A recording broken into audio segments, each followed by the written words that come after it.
Fala pessoal, bem-vindo a Tech 3D Brasil. Meu nome é Rodrigo e hoje nós vamos ter a continuação do nosso último vídeo, onde nós vamos configurar uma peça para fazer uma impressão em PETG na impressora NET A4.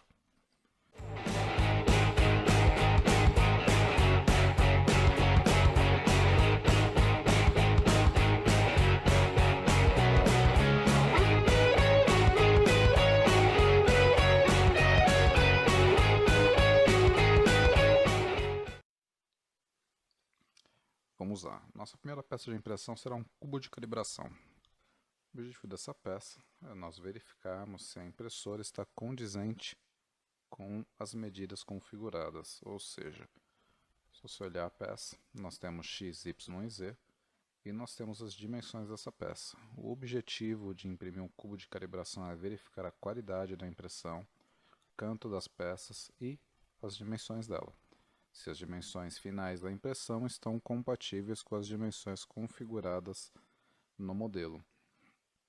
Mas, basicamente, para esse momento, nós vamos nos ater às configurações do Cura para fazer a impressão com PETG. Vamos lá. Primeira coisa, a impressão com PETG. É recomendado trabalhar com camadas mais altas, ou seja, camadas mais baixas não é muito aconselhável na impressão de PETG. Já tentei fazer impressões com camada de 0,1, sinceramente não obtive um resultado muito bom, não parece dar uma qualidade tão boa na peça e acaba tendo muitas fissuras durante a impressão. Eu uso bastante uma função especial que é para espiralizar contorno, utilizada para fazer vasos, seria o modo vaso do Cura. Até tem alguns vídeos no canal já com quase todos os vasos que tem no canal foram feitos dessa forma. Então é bastante utilizado. Utilizo bastante ponto 15 de altura para fazer essas peças e algumas com ponto 2. A partir de ponto 15 já obtém uma qualidade muito boa no PETG. Não precisa ter uma qualidade ponto 1, por exemplo, para ter uma qualidade boa com ele. Com ponto 15 você tem uma impressão melhor e uma qualidade melhor. Nesse caso, nós vamos trabalhar com ponto 2. Vamos trabalhar com peças que seria o forma draft, ponto 2 de altura, onde vamos considerar a primeira camada com 0,3. No caso do PETG, eu considero a primeira camada mais alta, eu costumo imprimir PLA com 0,2. Para mim é uma configuração muito boa. Fluxo na camada inicial de 100%. Normalmente os fabricantes recomendam a redução do fluxo de material, porém isso é um pouco relativo. Por exemplo, essa impressora de um cliente, fiz os testes de impressão com ela, eu trabalhei com redução de fluxo nas paredes, não na primeira camada, nas primeiras camadas, mas nas paredes em 90%. Tinha um resultado muito bom.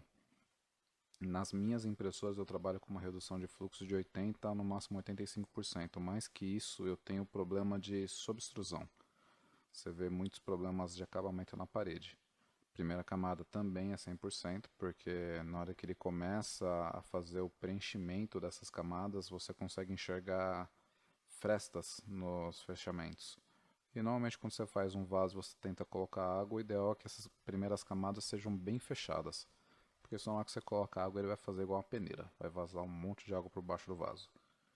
Então eu trabalho sempre nas primeiras camadas com 100% e a partir delas, nas minhas impressoras de 80 e 85, nessa NET com 90%. Então, altura de camada 0,2, altura de primeira camada 0,3. Nós vamos trabalhar, nesse caso, utilizando o bico 0,6. O padrão do Cura é o que está aqui. Então ele vem com 0,8 considerando uma parede. Só que nós temos um problema com isso. Vamos fatiar. Visualização. Vamos descer um pouquinho. Deem uma olhada como é que ficou essa parede. Você vê que ele fez apenas uma única parede na lateral. Qual que é o problema? Nós vamos ter a união do preenchimento com as paredes externas. Nesse caso, vamos ter várias costuras muito marcadas na parede do material.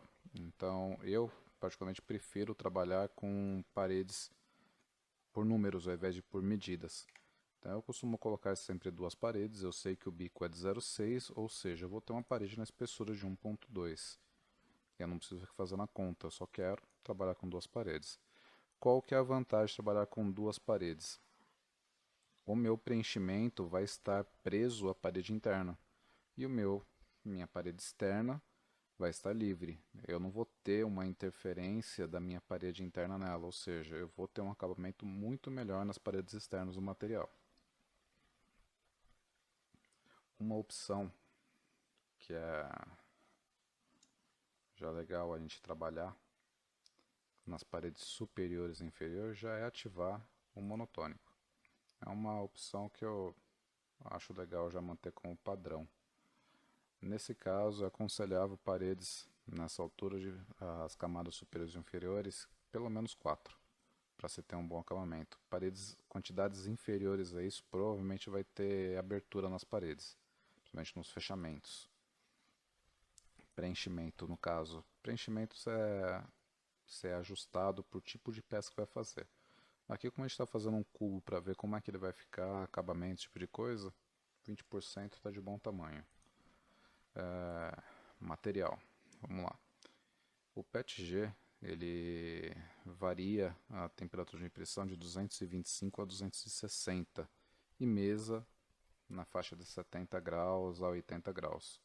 Eu costumo trabalhar impressões em 220, primeira camada em 230 e o final também em 220.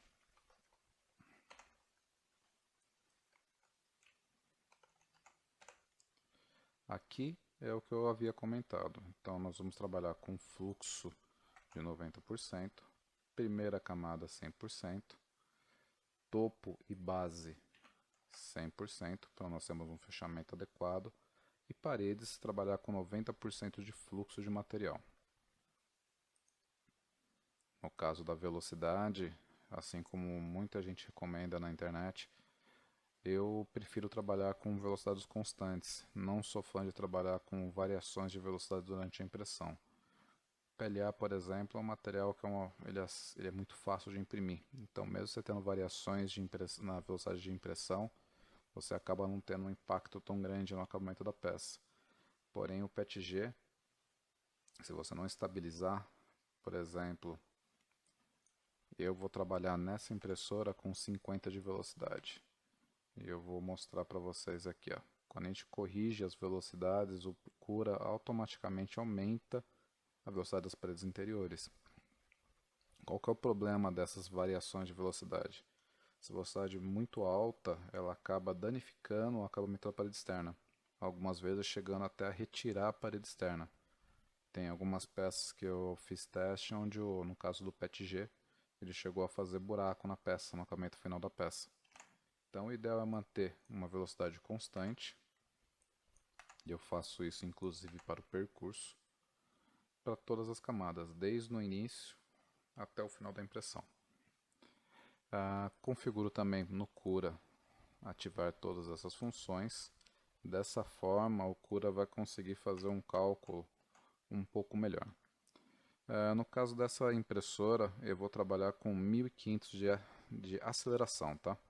Então nós estamos falando de aceleração de impressão. O padrão dessa impressora é 3000. Porém, nos testes feitos com ela, eu percebi que algumas vezes no movimento de aceleração que ele vai ter em percurso, que é o que está escrito aqui,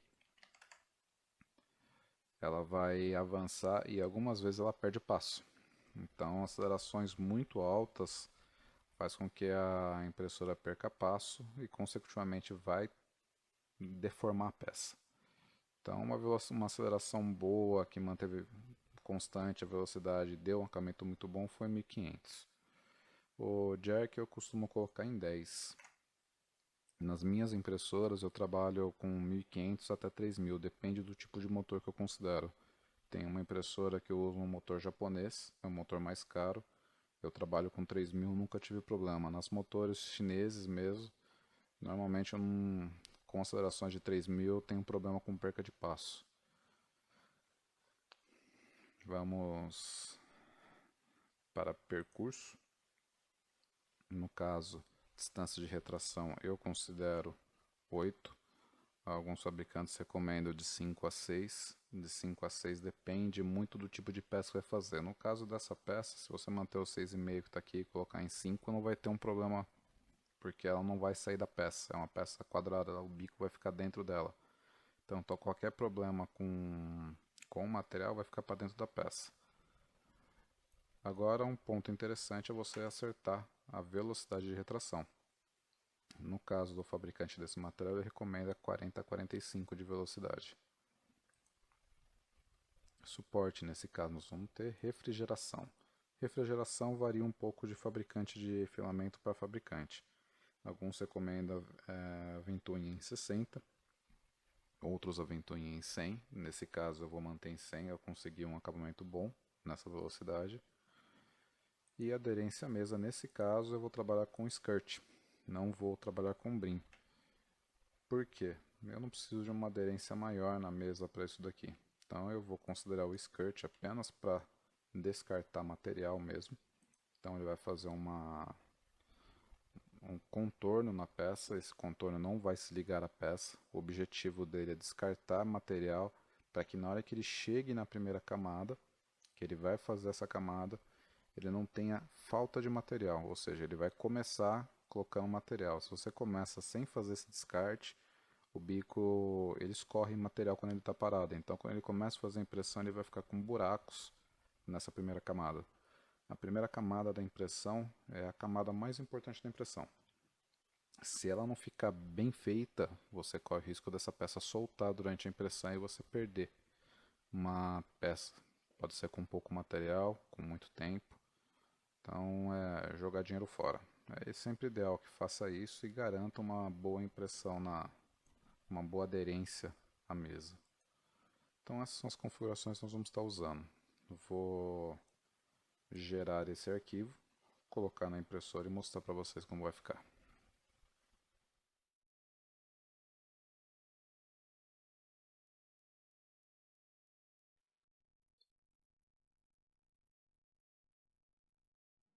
Como vocês podem ver, esse aí é o final da peça. Um acabamento bem linear, sem marcas de costura. Foi feito com 2 paredes. O acabamento superior daria para ter diminuído talvez um pouquinho o fluxo. O acabamento inferior, que é o que vai encostado no espelho, extremamente liso. E é isso aí, pessoal. Peço que se inscrevam no nosso canal, deixe o like, comentário, deixe sua dúvida. Se tem interesse em algum vídeo específico, deixa aí embaixo pra gente. E a gente vai preparando novos conteúdos. Até mais, tudo de bom para vocês.